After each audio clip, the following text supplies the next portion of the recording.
A human saved an injured alien girl. Now he wants to start a family with her. The ship was already burning when Cole Harper pulled her out of the wreckage.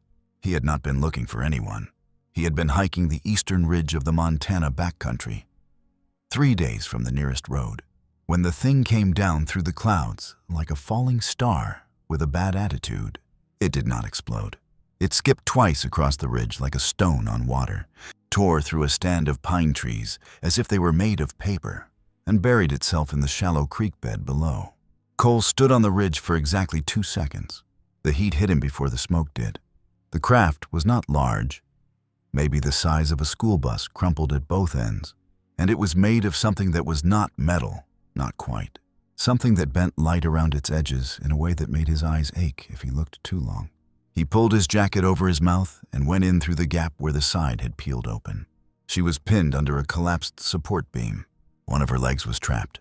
The other was extended at an angle that made Cole's stomach turn. He had done 2 tours in the Pacific with the United States Army Corps of Engineers. He had pulled people out of rubble in 3 countries. His hands knew what to do before his brain caught up. She was not human. He registered that the way you register a fact that you have no framework for, and then you just keep moving. Her skin was a pale silver gray, the color of storm clouds right before they open. She had 4 fingers on each hand. Her ears came to soft points. Her eyes, when they opened, were a deep amber, the kind of color that has no business existing in any eye, human or otherwise. Those eyes opened and looked straight at him. It was not English. It was not any language Cole had ever heard, a series of tones that felt more like music than speech, and the terror in it was completely universal. "I've got you," Cole said. "Don't move." He got the beam off her in 4 minutes using a length of steel pipe he found in the... His shoulder would complain about that for a month. He got his arms under her, one at her back, one under her knees, and he carried her out of the craft and up the bank and 20 yards into the tree line before the craft made a sound like a held breath releasing and a section of it folded inward. She had passed out by then. Cole laid her on his emergency blanket and took stock. Her blood, where her leg had been torn open, was a dark blue-green, the color of deep ocean water, but it was clotting the same way blood does. And that was something. She was running a temperature he could feel through his jacket sleeve. Her leg was broken clean, the kind of break that needs setting, and her right shoulder had been dislocated. Cole had set bones before. He made a splint from pine branches and the strap of his pack. He reset her shoulder with the kind of brisk, practiced motion that made her gasp, even unconscious. He cleaned the wound on her leg with the last of his water purification solution and wrapped it with a compression bandage from his kit. Then he sat back on his heels and looked at her. The sun was going down. He was 3 days from a road. She needed a hospital, except there was no hospital on Earth equipped for whatever she was. He had no satellite signal on his communicator, which was par for the course on this ridge. He set up his tent over her. He built a fire at a distance, enough for warmth, not enough to cook her. He boiled creek water and waited. She woke up at 2 in the morning. Cole was still awake, because sleep had not seemed like an option. She sat up and looked at him across the small fire, and something moved across her face that was not quite human expression, but was close enough that he understood it perfectly. She was trying to decide if he was a threat. "You're safe," Cole said. "Fixed your leg as best I could. Broke your shoulder back into place. You've been asleep about 7 hours." She tilted her head. Those amber eyes tracked him like a hawk, tracking something it has not decided about yet. Then she said something, a single word, or what might have been a word, low and careful. Cole pointed to himself. "Cole." She watched him. Then she pointed at herself, very slowly, and said something that had too many vowels for his mouth, but started and ended on a sound like the wind through a narrow gap. "I'm going to call you Ara," he said, "if that's okay." She looked at him for a long time. Then she pointed at herself again and said it more simply. Clipped, offered like a gift. Something that was not quite a smile moved across her face. He did not sleep that night. He kept the fire going and watched the tree line and let her rest. And at some point in the deep, dark quiet of 3 in the morning, with the stars doing their usual indifferent display above the Montana mountains. Cole Harper accepted the fact that his life had just changed in a direction no map had ever. He was not afraid of that. He handed her a piece of dried venison from his pack. She sniffed it carefully, then ate it with the focused attention of someone who was starving and too proud to show it. Cole watched her eat and felt something loosen in his chest that had been tight for a long time. He did not examine that feeling yet. There was a lot of mountain between here and a road, and a woman with a broken leg to carry, and about 1,000 problems he had no solutions for. He started with what he had.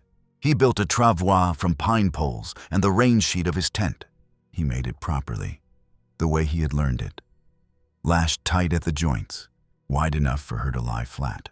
She watched him work with an expression that cycled through confusion, skepticism, and something he would later identify as reluctant respect. When he held out his hand to help her onto it, she looked at his hand for a moment. Then she took it. They started moving at dawn. Cole pulled the travois across the ridge and down toward the lower forest. It was slow, hard work. His boots were already wearing through at the left heel. His water was low.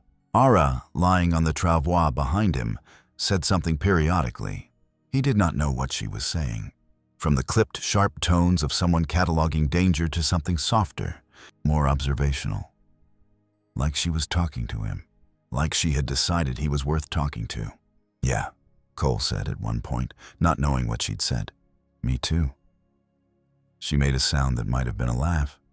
Cole Harper walked out of the Montana wilderness, pulling an injured alien girl on a handmade travois, stepped onto the highway, and flagged down a truck driven by a retired schoolteacher named Glenn, who took one look at the situation and said simply, "Get in." Cole got in. The world, which had been running on one set of rules for the entirety of its existence, was about to find out it had been working from an incomplete draft. The problem with arriving at a hospital with an alien was that hospitals were not built for aliens. Cole had known this was going to be a problem.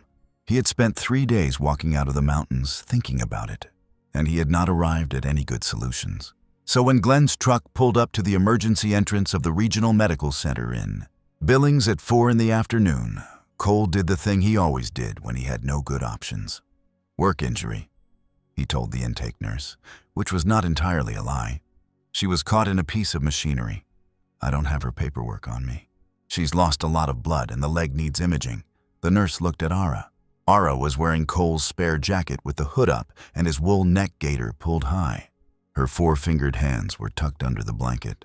Her amber eyes, which were the thing most likely to end the conversation before it started, were half closed from exhaustion and pain. The nurse looked back at Cole. She had been a nurse for 22 years and had likely seen many things. "I'll pay cash," Cole said. They took her back. The next 4 hours were the most complicated of Cole's life, which was saying something given that he had once diffused an improvised device in a parking garage while a city bus was running late on the floor above him. He managed the doctors with the focused patience of a man who had spent years managing situations, where the wrong word at the wrong moment caused catastrophic outcomes. He explained what he could. He redirected what he could not.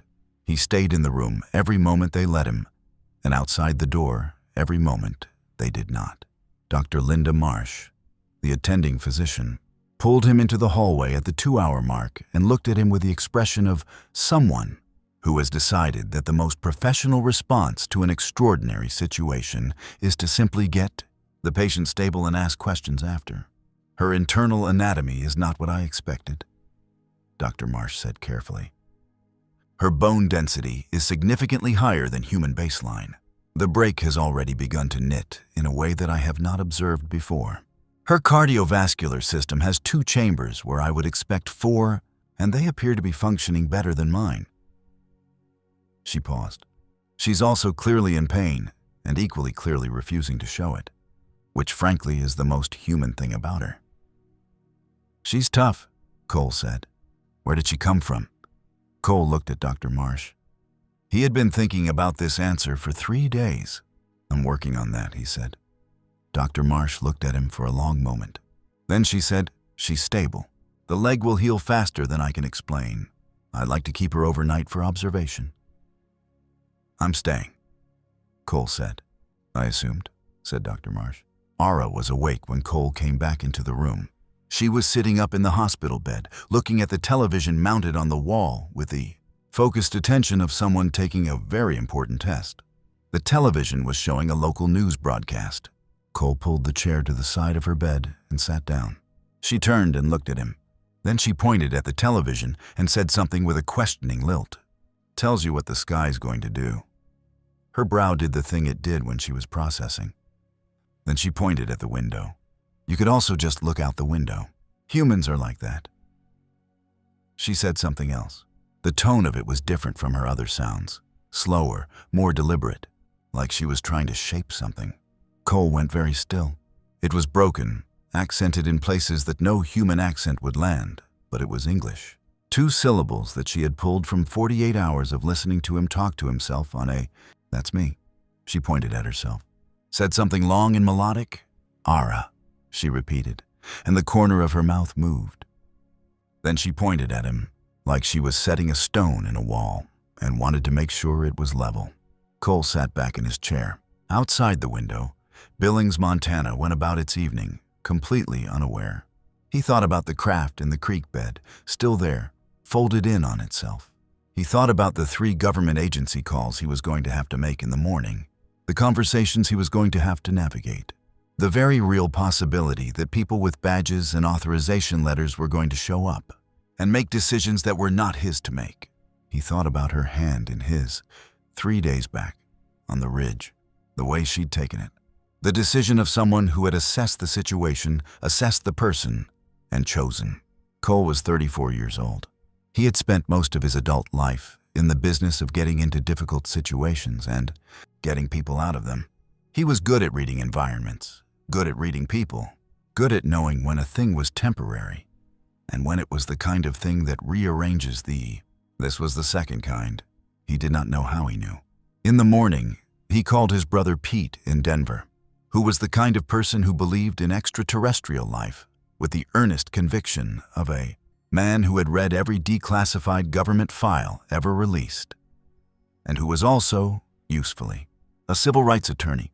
Pete picked up on the second ring. "I need a lawyer," Cole said. "And I need you to not ask questions in the order you're going to want to ask them." There was a... "Cole," Pete said, "what did you do?"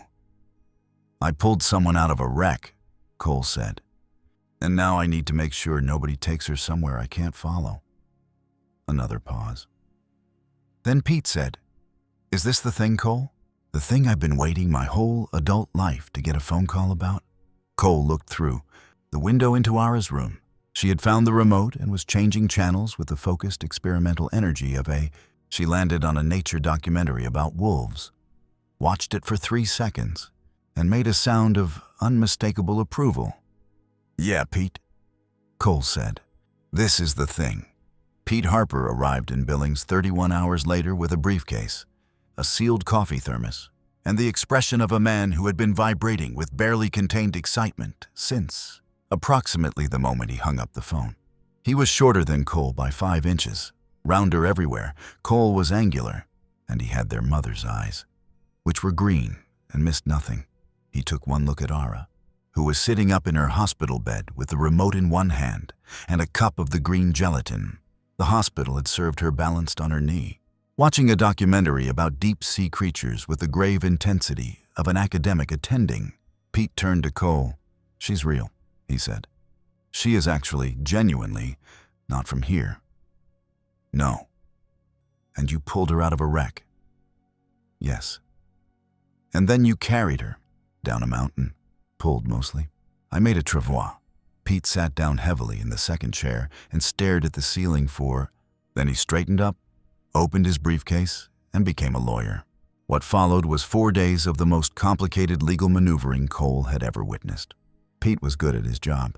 He had spent 12 years working in civil rights law with a specialty in cases where institutions had large amounts of power and individuals had small amounts of it. And he had a gift for finding the specific legal sentence in the specific regulation that turned a wall into a door. The government showed up, as Cole had known they would. 3 agencies, 2 sets of badges, and 1 woman named Director Carol Vance who wore her authority the way some people wear expensive shoes. As the first thing you noticed, and the things she intended you to notice, she was professionally pleasant. She was absolutely committed to taking Ara to a facility that she described each time as a research and care environment. Pete filed 3 injunctions in 2 days. She is a sentient individual who arrived in this country under traumatic circumstances. Pete said, in the conference room of the hospital's administrative wing, to Director Vance and her 2 colleagues and their lawyer, she has not committed any crime. She has not been charged with any crime. She is currently a patient receiving medical care, and the standard of care she is receiving will not be improved by moving her to an undisclosed location. We are not in a position to discuss the nature of the facility, Director Vance said. That's interesting, Pete said pleasantly. Because I am in a position to discuss it with a federal judge at 9 tomorrow morning if we cannot reach an agreement today. Cole was not in the room for most of it. He was down the hall, doing what he had been doing for 5 days. Her English was growing, not in the way a child learns a language, slowly and through error, but in the way a very fast computer processes new information, absorbing, categorizing, outputting. She had gone from 2 words to full short sentences in 4 days. These fish, she said, pointing at the television, where the deep sea documentary was cycling again. She had watched it 4 times. They live where there is no light. The deep ocean, Cole said. No sunlight reaches there. And they make their own. Some of them. She considered this. On my world, there is a creature like this, in the deep water. We call it. And she said something that had no equivalent in any sound Cole's mouth could make. It means the one who does not wait for light? That's a good name, Cole said. She looked at him. You are not afraid of me. It was not a question. Many of the others who come to this room are afraid. They hide it, but I can tell. You can read that? My people read the body, the way yours read faces. She tilted her head. You have fear, but it is not about me. It is about the people in the room down the hall. Cole nodded. I'm worried they're going to make decisions about your life that you don't get a say in. She was quiet for a moment. The deep-sea creatures glowed on the television, phosphorescent and impossible. You pulled me from the fire, she said. You did not have to. No. Why? Cole thought about it honestly, the way the question deserved. Because you were hurt and you needed help, he said. That's the whole answer. I'm not complicated about that kind of thing. Ara looked at him for a long time. Something moved in those amber eyes. Something deeper than processing, deeper than cataloging. Yeah. The people in the room down the hall, they will not win. He looked at her. I have contacted my people, she said quietly. My ship had a distress beacon. It is a very small signal, but enough. They have been listening. A pause. They are coming. The room was very still. How long? Cole said. 11 days, she said. If they hurry.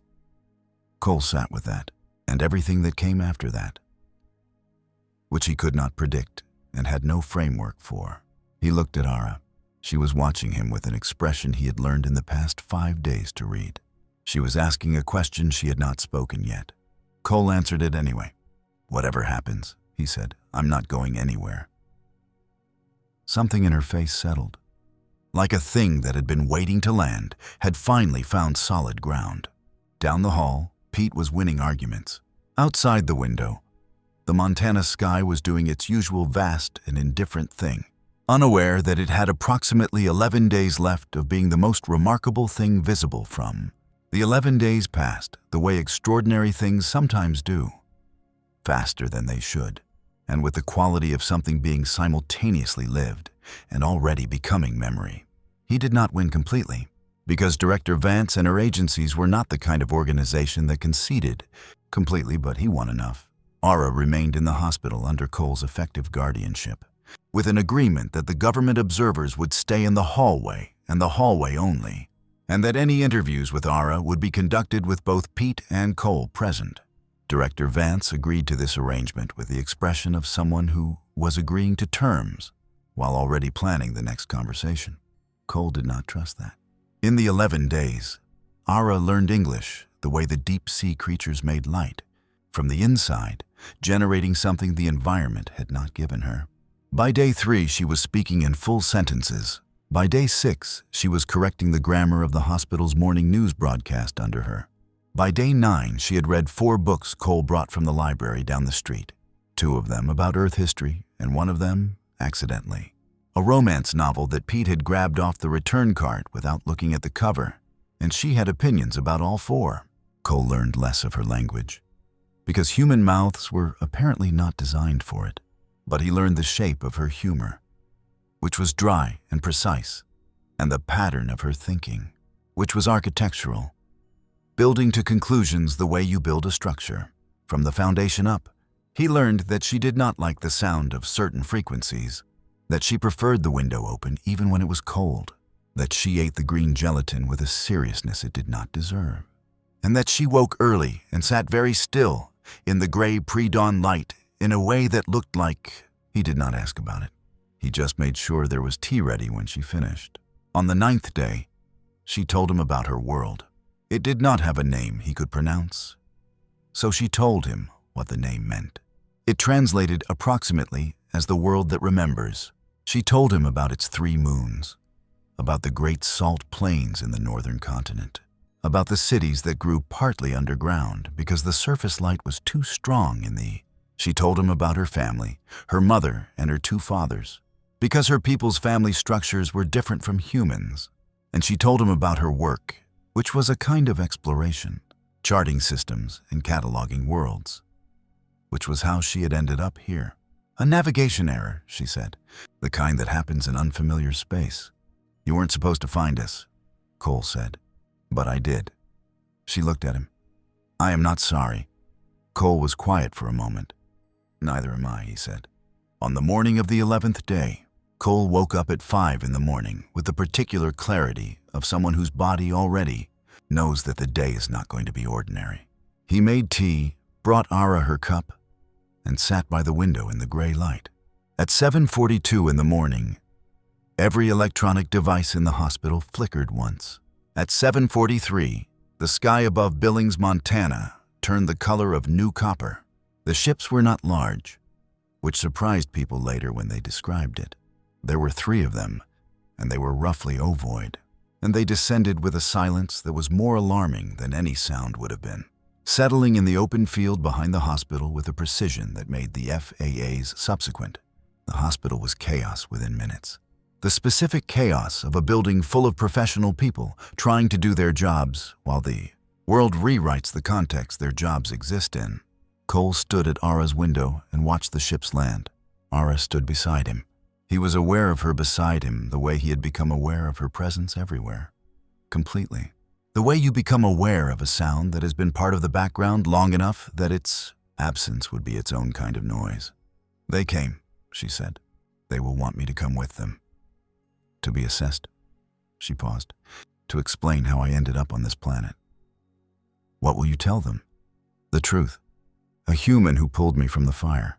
Cole looked at the ships sitting in the field. They were already drawing people, hospital staff pressing to windows, a small crowd forming at the field's edge, someone in scrubs crying a little, someone else recording on a phone. And after the debrief, he said. Ara turned from the window and looked at him directly. The full amber weight of it. I told you, she said, that my people were coming. I did not tell you what I asked them to bring. Cole looked at her. I asked them to bring a translator module. The kind that handles living together. The documents that allow a person from one world to formally request to remain on another. The room was very quiet. You told me you were not going anywhere, she said. I decided to take you at your word. Cole looked at her for a long moment. Then he looked out at the ships in the field, at the crowd gathering, at the Montana sky doing its wide and enormous thing above all of it. You know this is going to be complicated, he said. Yes. 2 different species. Every government on Earth is going to have an opinion. My brother is going to need to file paperwork that has never existed before. Yes. And they'll have opinions too. They will. She tilted her head. I crossed the distance between stars by accident. I do not think paperwork is the thing that should worry us. Cole Harper, who had pulled people out of rubble in 3 countries, who had spent his adult life walking into situations with no good options and finding the path through anyway, looked at the alien woman standing in the hospital room light, who had learned his language in 11 days, who had eaten green gelatin with academic seriousness, who had taken his hand on a mountain and not let fear make the decision for her. He said, "No, probably not." Down in the field, the first of the ship's doors opened. Light spilled out that was a slightly different color than sunlight. Warmer and older somehow, the light of a different star. Pete was going to file so much paperwork. Cole picked up both their cups and handed Ara hers. "Let's go meet your people," he said. Ara wrapped both hands around the cup. They walked out of the room together and down the hall toward the morning, toward the ships, toward the gathered and astonished world. And Cole did not look back, because there was nothing behind him worth turning around for. Everything worth having was walking right beside him.